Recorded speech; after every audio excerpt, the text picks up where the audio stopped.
Кешенең иң зур байлыгы аның сәламәтлеге.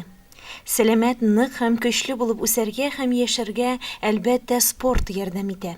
Бу җәһәттән кышкы каникуллар чорында районыбыз мәктәпләрендә балалар тавышы тынып тормады әйткәндәй, яңа елда гаилә уеннары 2020 республика конкурсының мәктәп этаплары узды. Һәр белем бирү учреждениеләрендә көн сайын төрле спорт һәм мәдәни масса күләм чаралар үткәрелде. Атап әйткәндә, әлеге фестиваль сәламәт яшәү рәвешен популярлаштыруга, яңа ел бәйрәмнәре көннәрендә гаилә ялларын оештыруга юнәлтелде һәм гаилә институты статусын күтәрү максатында оештырылды. Конкурсның мәктәп этабында җиңү яулаган гаиләләр 6 гыйнвар көнне Югары Яркәйнең физкультура сәламәтләндерү комплексында сәламәт буын көчле регион проекты кысаларында уздырылган яңа елда гаилә уеннары 2020 республика фестиваленең муниципаль этабында катнашу хокукын алды. Фестивальнең муниципаль этабы Бердәм Русия сәяси партиясенең җирле бүлеге район хакимияте мәгариф идарәсе тарафыннан оештырылды. Фестивальне ачу тантанасында катнашучыларны район хакимияте башлыгы урынбасары Рәмил Хәердинов, Башкортстан Республикасында Бердәм Русия сәяси партиясенең региональ бүлекчәсе башкарма комитеты җитәкчесе киңәшчесе Гөлнара Хәмиева, Бердәм Русия сәяси партиясенең җирле бүлекчәсе җитәкчесе Рамил Нуртдинов һәм башкалар сәламләде. Район үзәгеннән һәм авыллардан 19 гаилә командасы стартка чыкты. Ярышлар программасы төрле көч сынашуларны үз эченә алган иде. Эстафеталар да төрле булды. Змейка, пингвиннар, гимнастика, навигатор, каракатица ярышлары буларның барысы да гаилә командаларыннан яхшы спорт әзерлеге һәм осталык таләп итте. Гаилә әгъзалары финишка беренче булып килү өчен бар көчләрен куйдылар. Спорт ярышлары үтәдә киеренке барды. Вакыйгалар барышында күзәтеп барган тамашачылар һәм җанатарлар алар өчен борчылып көч биреп тордылар. Һәр командада бик җитез, өлгер, сәләтле икәнен исбатлап күрсәтте. Алар һәр уенны кагыйдәсенә туры китереп үтәделәр.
Компетентлы жюри ярышка нәтиҗә ясаган арада район хакимиятенең мәгълүмати аналитика һәм кадрлар эше буенча бүлек начальнигы Рамил Нурдинов фестивальдә катнашучы гаиләләр белән берлектә зарядка ясады. Орта беренче балалар һәм яшь-үсмерләр спорт мәктәбе тренеры Илсира Ахадуллина ритмик музыка астында флешмоб уздырды.